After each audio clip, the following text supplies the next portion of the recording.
Welcome back. First Sergeant Kep here with Company D, 2nd United States Sharpshooters. Continuing our series on proper firearm care for the reenacting community. In a previous video, you watched Private Cook show you how to load the new model 1858 Army revolver for reenacting. And after having to use it a few times this weekend at the Battle of Chehalis, I'm going to show you one way that we use to clean it.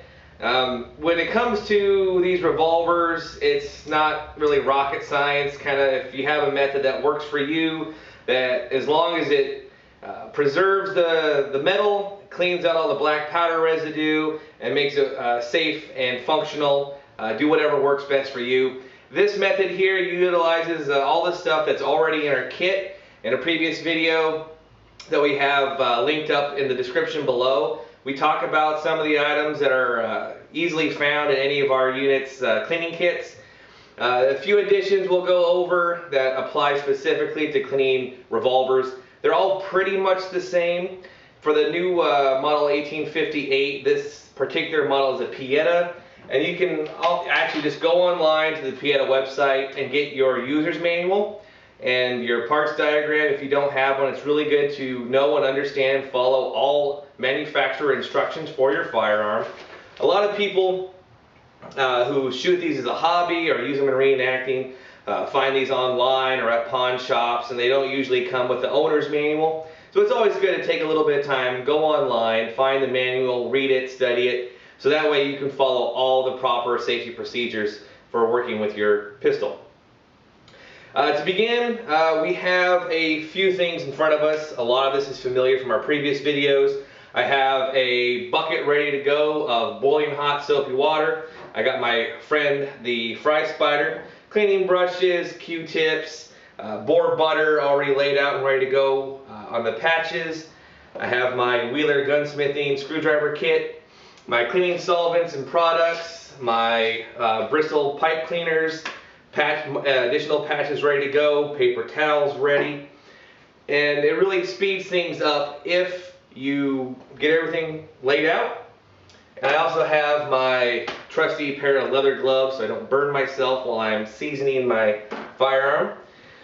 First thing you want to do when handling any firearm, of course, is to make sure it is unloaded. With these old revolvers, it's very nice. Simply drop the loading lever, pull out the cylinder, pin, half cock, slide out the cylinder, and inspect the cylinders. There are no primers on any of the cones. There are no loads in the cylinders, so we are safe to clean. First things first, I like to start with the small parts, and you will need a cone wrench that will fit your particular cylinder. Depending on the type of black powder revolver you're using, may require a different style or type of cone wrench. These ones that I get, I can only find these ones, and if you have one that's slightly stuck, they just fall apart. So YouTube viewers, if you know a great make of a cone wrench that can handle a little bit of torque, I'd love to read about it in the comments down below. But for right now, this is all I have.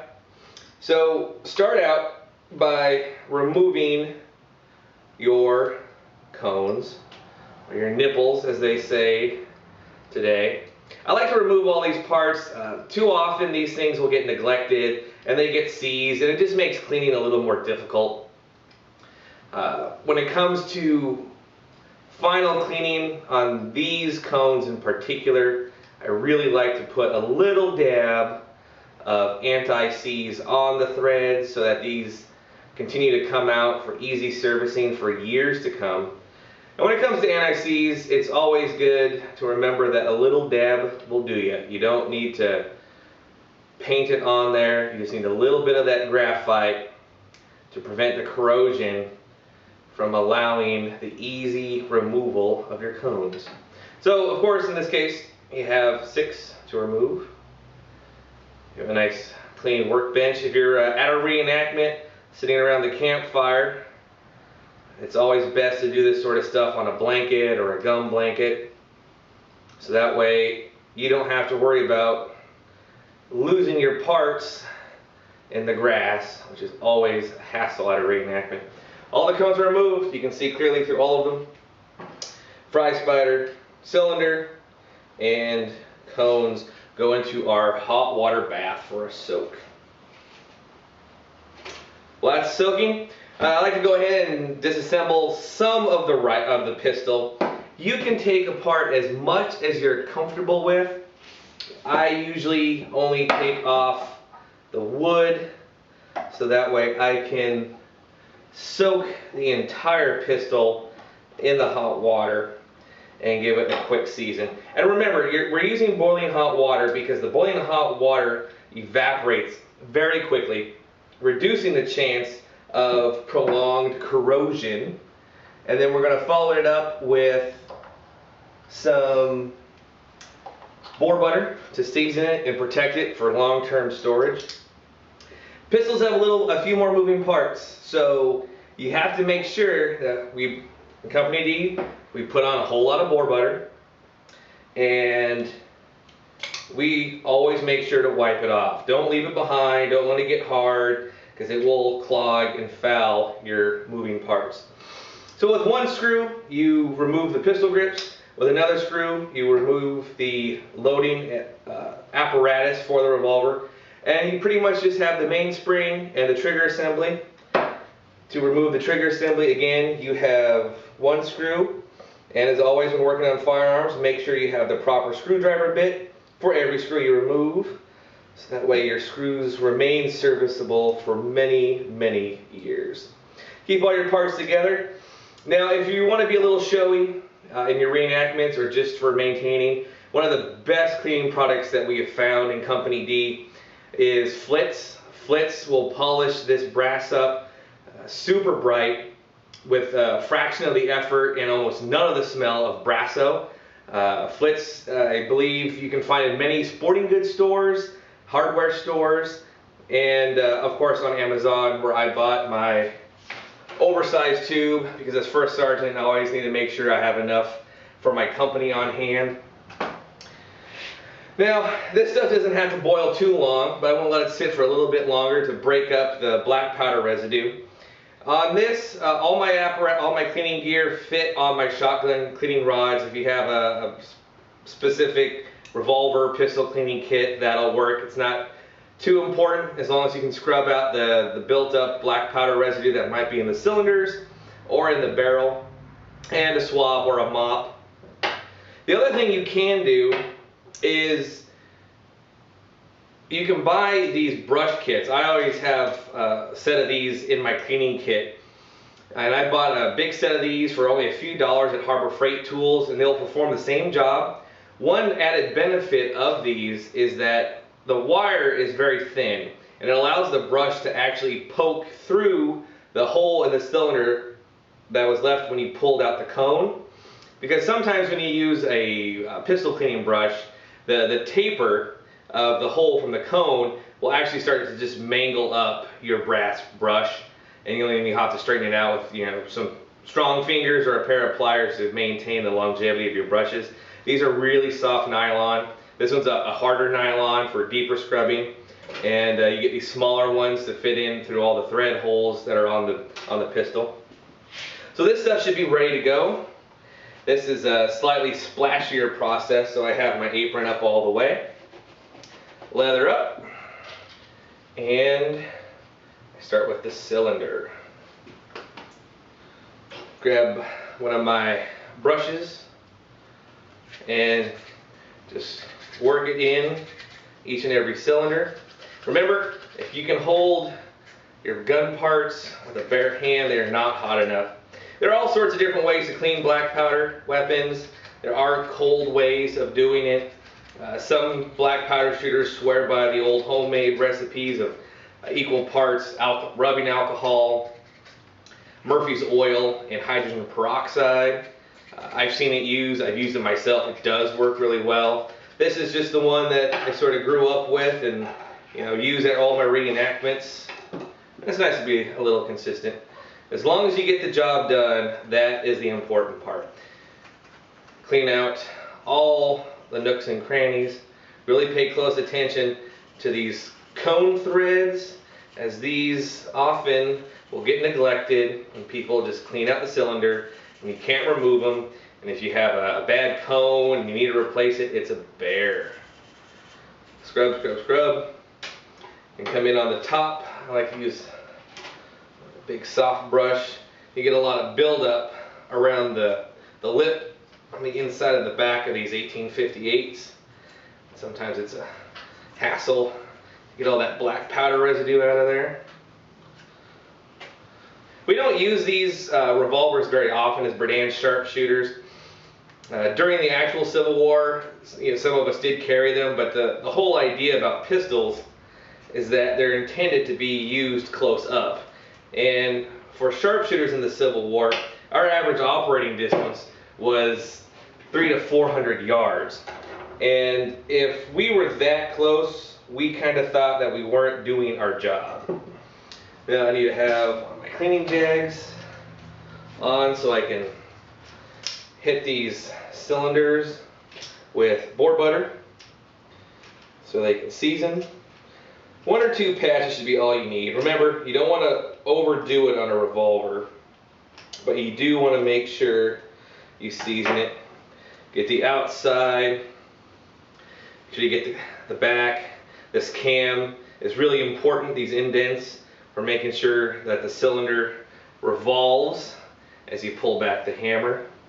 And see, even with light use, I think we maybe fired 12 rounds, 18 rounds, something like that, out of this pistol this weekend.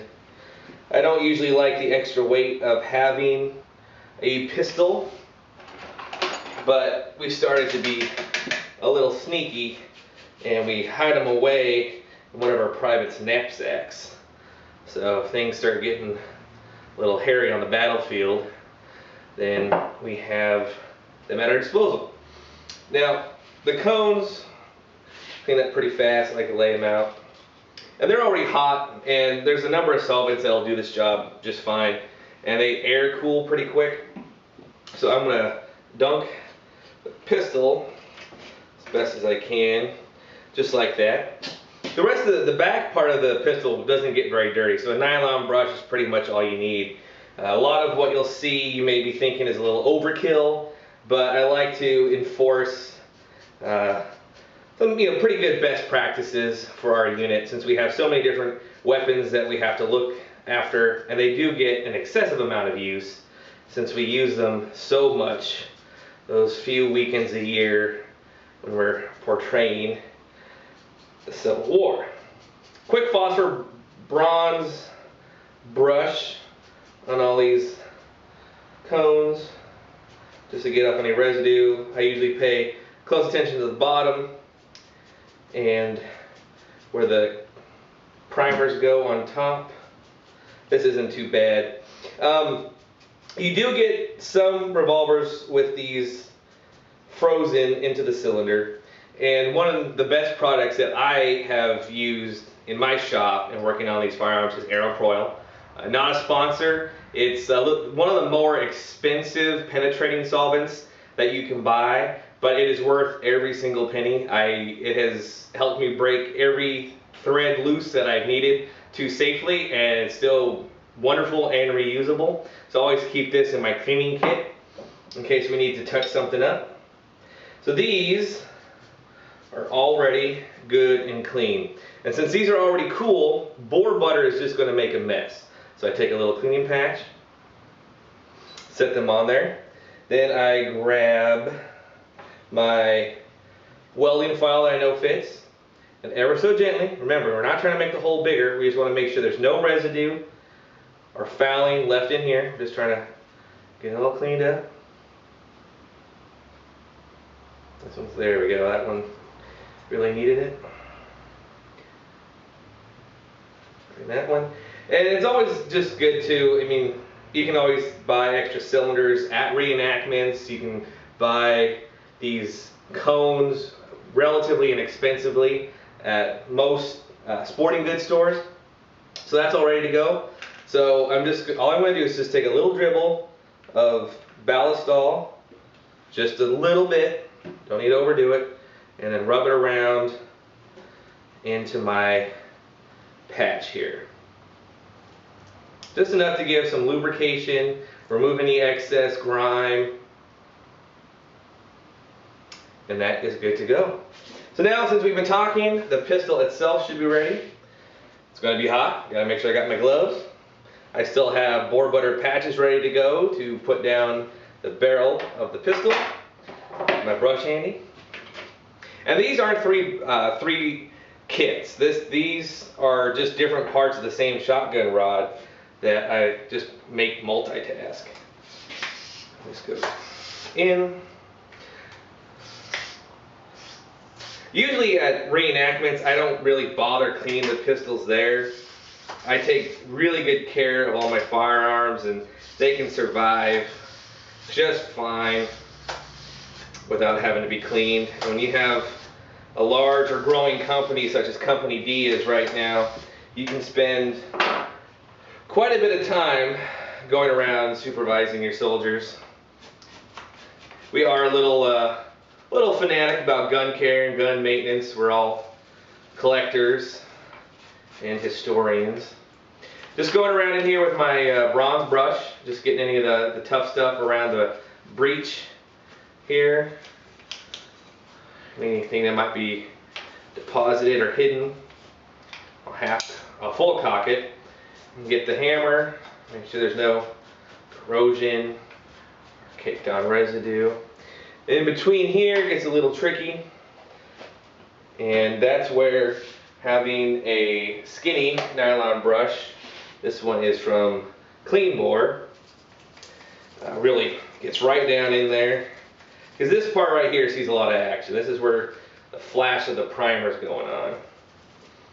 And then you can just kind of go around and hit everything if you want.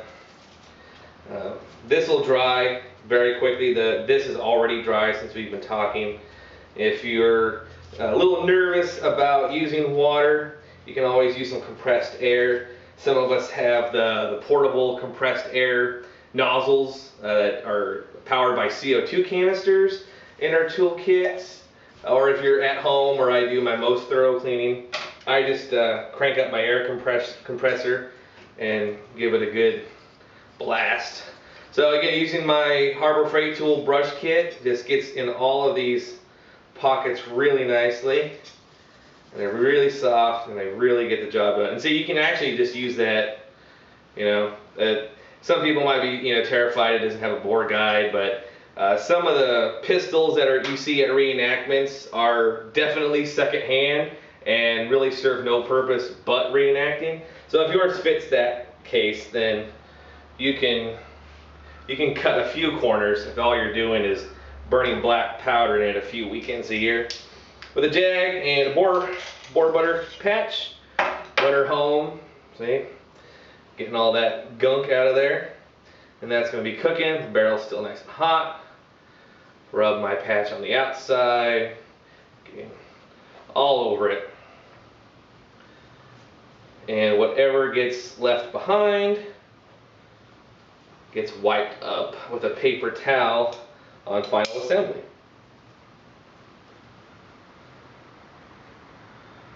These things are so nice and easy to clean, especially if you've been cleaning sharps all evening. And whenever you clean your firearms, make sure you take special attention to inspect for any signs of corrosion or wear or misalignment. If it's not, the cylinder's not turning properly, hammer isn't cocking properly, don't keep using it. Take it down, clean it, inspect it, replace parts if you need to. Remember, in reenacting, safety is number one, as it is in all firearms care. With our best friends, the cotton swabs, get all the nooks and crannies that your fingers and your patches can't reach. All nice and clean. Just like that, that one's ready to go. These other parts, it's up to you if you like to boil them. This one in particular, since this one moves inside the cylinder, this guy gets really grimy. So I like to soak that and brush it up and make sure I have some boar butter ready, because that is a good part to have seasoned. You can also use just a little bit of super lube which is a synthetic water-soluble grease that we're really fond of in Company D. Getting towards the end of that one. Pull it out. It doesn't take long. Like I said, this one wasn't shot very much this weekend. If you, especially if you buy one used, we have one pistol in our unit was actually purchased from a pawn shop, and it was fully loaded with 44 caliber bullets in it, and the owner and the pawn shop guy did not know how to remove them, but luckily we did, or the person in our unit did, and made sure that they got emptied so they could safely purchase them. So that's all season. We're getting really close to the end now. This part, just kind of inspect. You usually don't get too much buildup, but a little nylon brush, a little bit of ballistol. This stuff works wonders, but again, everything in moderation. This doesn't get too bad because, again, we're just packing cream of wheat when we go reenacting. Sometimes you might have some lead buildup. And there we go. And then got a cone, clean our threads, and now we're ready for reassembly. It is that fast. And maybe if you're not doing a video on it, it could even go a little bit faster. So this is good. It's a little greasy, grimy, but we're okay with that for right now. So we insert the cylinder pin, and we just reverse the process. That goes in. You line up your holes, find your screw, insert it, making sure you always have the right size bit. This part, this loading arm works on a hinge. Sometimes you have to move it around a little bit. You never want to force threads on anything, especially a firearm. There we go. That part's done. We can go ahead and put on our grips.